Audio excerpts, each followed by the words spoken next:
네, 여러분들이 굉장히 사랑해 주시는 바람에 구독자가 10만 구독자가 넘었습니다. 앞으로도 계속 제가 열심히 노력을 해서 좀 더 좋은 정보를 계속해서 전해드리도록 노력하도록 하겠습니다. 그러기 위해서는 여러분 뭐가 필수인지 아시죠? 구독, 좋아요, 구독, 좋아요. 네, 고맙습니다.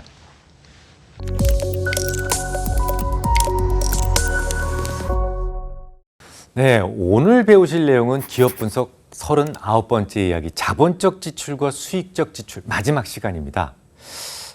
제가 지난 시간부터 계속 이 말씀을 드리고 있는데요. 어떨 때는 자본화라고 말씀드리기도 하고 어떨 때는 자산화라고 말씀을 드렸는데 이 어떤 것이 맞는 표현일까요? 이 캐피탈라이징이라고 하는 것을 그대로 해석하면 자본화가 맞는 것 같이 보입니다. 또한 비용을 자본화하게 되면 비용이 줄어든 만큼 순이익이 늘어나게 되고 세금 배당 빼고 곧장 자본으로 전입이 되게 되죠. 그러니까 사전적 의미로 보나 혹은 자본금이 늘어나는 현상으로 보나 자본화가 맞는 것 같은 느낌도 들어요. 하지만 자본화를 하게 되면 자산도 함께 늘어나잖아요. 자본화했던 비용만큼 몽땅 다 무슨 자산? 무형자산으로 처리가 되거든요. 그러니까 자본화라고 해석을 해도 맞고 자산화라고 해석을 해도 맞을 것 같습니다. 근데 제가 굳이 혼용해서 쓰는 이유는 오히려 우리네 감성에는 자본화보다는 자산화라는 그런 말이 조금 더 어울려 보이기 때문이었습니다. 앞으로 제가 설령 이 부분을 좀 혼용해서 쓰더라도 여러분들은 그냥 둘 다 같은 의미로 그냥 이해를 해주셨으면 좋겠습니다. 자, 이제 자산화를 했을 때 각종 재무제표와 재무 비율에 미치는 영향에 대해서 좀 더 알아보고 이 부분 끝내도록 하겠습니다. 일단 자산화하는 만큼 비용이 감소된다라고 말씀드렸죠.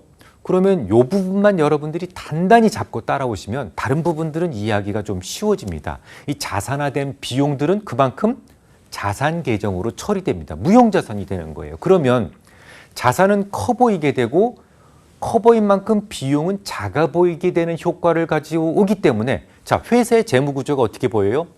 아주 예뻐 보이게 됩니다. 좋아 보이게 된다는 얘기예요. 한마디로 회사를 잘 포장해서 좋게 보이게 만들 수 있는 것이 바로 자산화입니다. 또 그와 관련된 현금 흐름은 투자활동 현금 흐름으로 처리가 되겠죠. 예를 들어서 내가 인테리어를 했고 인테리어 비용을 몽땅 다 자본화했다면 회계적으로는 기계 설비를 구매한 것과 비슷하게 처리가 된다는 거예요. 예전에 제가 그런 말씀을 드렸죠.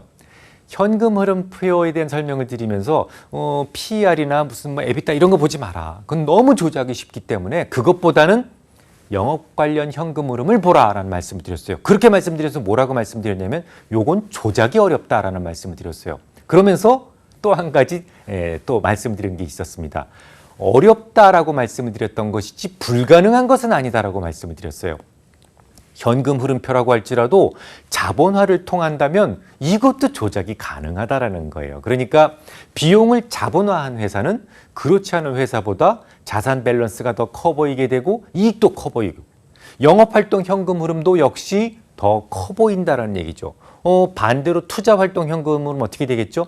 거기서 투자활동을 통해서 돈이 지급된 것으로 나오겠죠. 그래서 그것만큼은 더 작아 보이게 됩니다.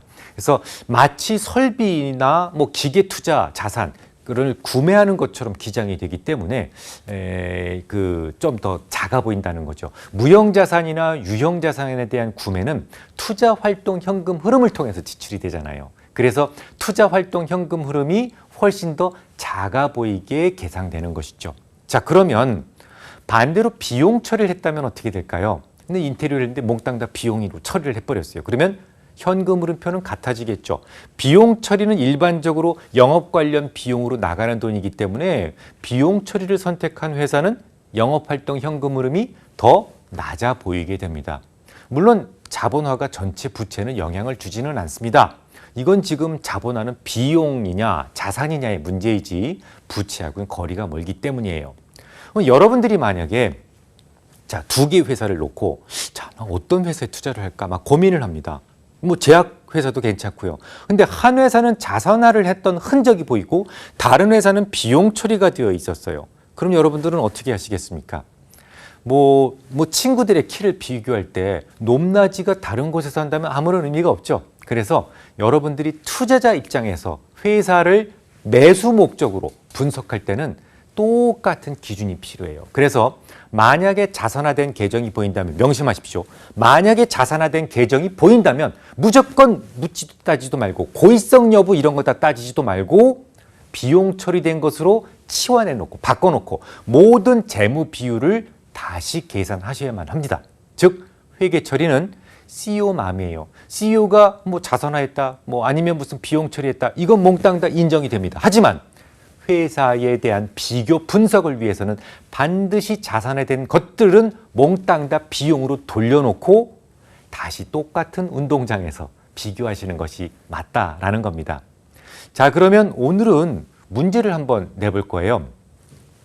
여기를 한번 봐주십시오. 자본금이 1,150억인 회사입니다. 부채가 610억 원 있고요. 그리고 어떤 회사의 재무제표를 검토하는 중에 150억 원의 영업비용이 자산화된 것을 발견했어요. 여러분들이 발견했습니다. 그러면 자산화를 하게 되면 어떻게 된다고요? 마치 기계나 설비 투자한 것처럼 상각이 개시된다라고 말씀을 드렸었죠. 그래서 보니까 이미 첫 해에 20억 원의 감가상각을 마친 상황으로 되어 있어요. 복잡하니까 세금은 뭐 없다고 가정을 하고 올해 이 회사의 당기순이익을 330억 원으로 발표를 했습니다.